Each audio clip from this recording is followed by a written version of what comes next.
یہی لبیک کا مقصد ہے۔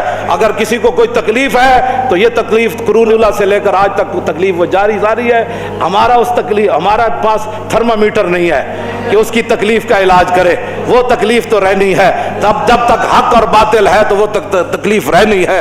جب تک محمد عربی کے غلام موجود ہے اور حضور کے دین کے دشمن موجود ہیں، موسیٰ و فرعون و شبیر و یزید، ایند و قوت از حیات آمد پدید۔ اقبال کہتا ہے حق اور باطل کی ٹکر شروع سے چلی ہے اور تا صبح قیامت یہ جاری اور ساری رہے گی، لیکن امتحان حق والوں کا ہے کہ وہ کب تک کھڑے رہتے ہیں۔ وہ جب کھڑے ہو جائیں گے تو پھر مدد ضرور آ جائے گی، اور اگر وہ بزدلی اختیار کریں گے تو پھر بزدل قوم کی مدد نہیں کی جاتی۔ ہاں جی، یہ تو حضور نے فرمایا بزدلوں کی رب کبھی بھی مدد نہیں کرتا۔ یہ تو غزوہ احد کے موقع پر حضور نے فرمایا بزدل بندے کی اللہ مدد نہیں کرتا، اور اس کے لیے پہلی شرط بھی یہ ہے، جنگ یرموک میں جب صحابہ کی لڑائی لمبی ہو گئی تو مسلمان خواتین نے صحابہ کو صرف مدینہ منورہ سے اتنا سارا ایک جملہ لکھا، لمبا خط نہیں لکھا، صرف اتنا ایک جملہ لکھا۔ فرمایا مسئلہ کیا بن گیا، اتنی لمبی لڑائی کیوں ہو گئی؟ انتم انصار اللہ۔ فرمایا کان کھول کر سنو، اور کسی نے دین کی مدد نہیں کرنی، تم ہی دین کے مددگار ہو، تم ہی دین کے مددگار ہو۔ تو یہ تاخیر کیوں ہو گئی جنگ یرموک میں؟ وہ جو جملہ ہے وہ آپ کے لیے اور میرے لیے تمام کے لیے مینار نور ہے۔ وہ فرمایا انتم انصار اللہ، کلمہ ہم نے پڑھا ہے تو ناموس رسالت کی بات بھی ہم نے کرنی ہے، کلمہ ہم نے پڑھا ہے تو تکالیف بھی ہم نے اٹھانی ہے، کلمہ ہم نے پڑھا ہے تو رسول اللہ کے دین کو تخت پر بٹھانا بھی ہمارا کام ہے، کلمہ ہم نے پڑھا ہے تو کفر کے سامنے ایسے کھڑا ہونا یہ بھی ہمارا کام ہے۔ آج کلمہ جو ہم انتم انصار اللہ، فرمایا تم ہی دین کے مددگار ہو، تم ہی اللہ کا مددگار سے مراد دین کے مددگار۔ آخری جملہ یہ اپنے کانوں کے اندر اس کو ایسی جگہ دیں کہ ساری زندگی گھر میں بلب نہ لگے شام تک تو بیوی بندے کو گھر داخل نہیں ہونے دیتی، کہتی ہے تم کام مرے رہے، یہ تو اندھیرا ہے، کچن میں روٹی کیسے پکاتی؟ چولہا خراب ہو جائے تو شام تک چولہا ٹھیک ہو جاتا ہے، اور مشین خراب ہو جائے تو مشین ٹھیک ہو جاتی ہے۔ مجھے آج تک سمجھ نہیں آئی، ہم لوگوں کے ذمہ کام لگاتے ہیں، یہ کام کرو تو کہتے ہیں جی مجھے اور کام پڑ گیا تھا، مجھے بتا دین سے بڑھ کر اور کام کون سا تھا؟ گھر کے تو سارے کام تیرے چلتے ہیں، جب دین کا مسئلہ ہے تو کل پر ڈال دیتا ہے۔ حضرت سیدنا صدیق اکبر نے حضرت عمر کو جو وصیتیں کی نا لمبی چوڑی، ان میں سے ایک یہ بھی تھی، فرمایا عمر بہت سارے اللہ کے معاملات ہیں جو رات کو کیے جائیں تو وہ دن کو، رات والے دن کو قبول نہیں کرتا، دن والے رات کو قبول نہیں کرتا۔ معنی یہ تھا کہ دن والا کام تو نے رات پر نہیں ڈالنا اور رات والا کام دن پر نہیں ڈالنا۔ بہت سارے معاملات ایسے ہیں جو اللہ رات کو ہی قبول کرتا ہے اور دن والے دن کو ہی قبول کرتا ہے۔ تو یہ حضرت عمر کو وصیت تھی کہ میں تو جا رہا ہوں، یہ نہ ہو کہ کیسر و کسرا فتح ہونے میں تاخیر ہو جائے، میں تو جا رہا ہوں، میں تو ہموار کر کے ساری زمین، یہ نہ ہو کہ حضور کا دین پھیلنے میں کوئی ایک لمحہ بھی تاخیر ہو جائے۔ ہاں یہ حضرت عمر کو صدیق اکبر نے فرمایا آج دین کیوں نہیں تخت پر آ رہا؟ جس سے بات کرو وہ گھر کے لیے تو بڑا مخلص ہے، لیکن جب دین کی بات آئے تو کہتا ہے میرے پاس ٹائم ہی نہیں۔ میں آپ کے لیے دعا گو ہوں، بھائی دعا گو جن کا ہم کام کر رہے ہیں نا وہ دعا ہمارے لیے فرماتے ہیں۔ ہم نے تیرے لیے دعا کی درخواست نہیں کی، تو دعائیں کرتا رہے لیکن عملاً آنا میدان میں کام کر دین کا کام کرنا کوئی نہیں تو صرف لبیک یا رسول اللہ کے چند بندے تو نہیں نا دین تخت پر لا سکتے۔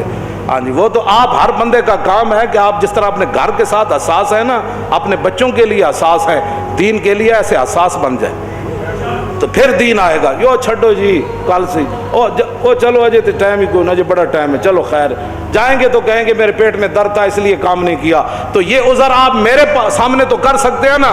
اقبال کہتا لرزم از تو شرم چو روزے شمار، پرصدت آب روئے روزگار، حرف حق حضرت ماں بردئی پس چرابا دیگرانہ سپردئی۔ اقبال کہتا ہے جب میں قیامت کا تصور کرتا ہوں تو پانی ہو جاتا ہوں، لرزہ پر اندام جا ہو جاتا ہوں، کانپنا شروع کر دیتا ہوں۔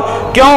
کہا کہ قیامت والے دن جب رسول اللہ نے پوچھ لیا کہ اقبال اس دین کے لیے تو میں بدر سے لے کر تبوک تک گیا، میں نے 13 سال مکے میں گزارے، اور بتا لوگوں نے مجھے یہاں پتھر مارے، میرے چچا جان کے جگر اور کریجے نکالے اور سارے معاملات ہوئے، بتا تو نے میرے دین کے لیے کیا کیا؟ ایک سوال ہی کافی ہے امت کے لیے۔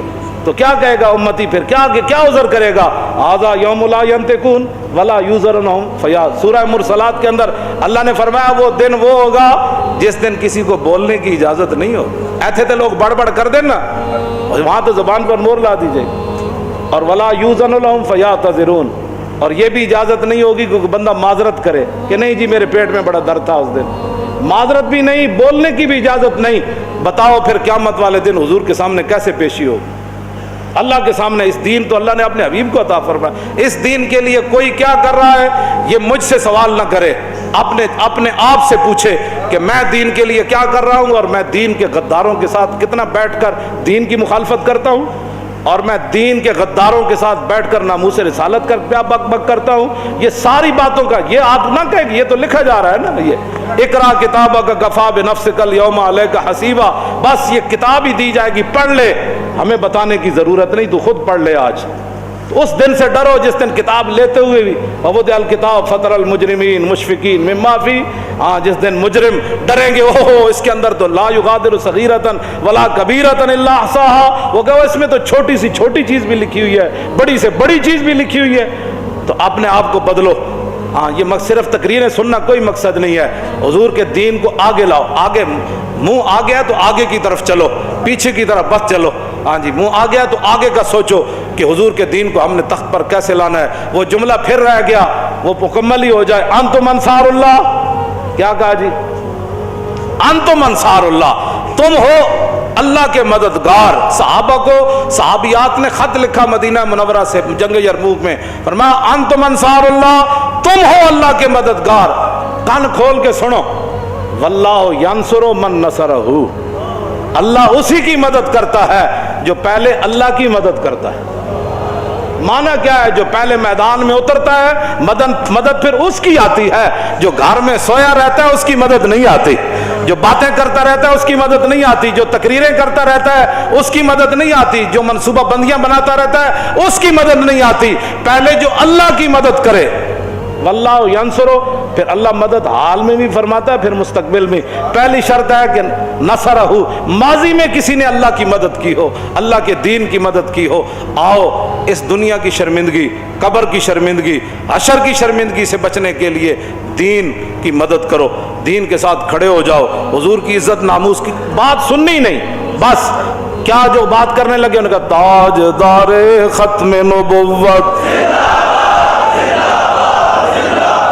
تاجدار ختم نبوت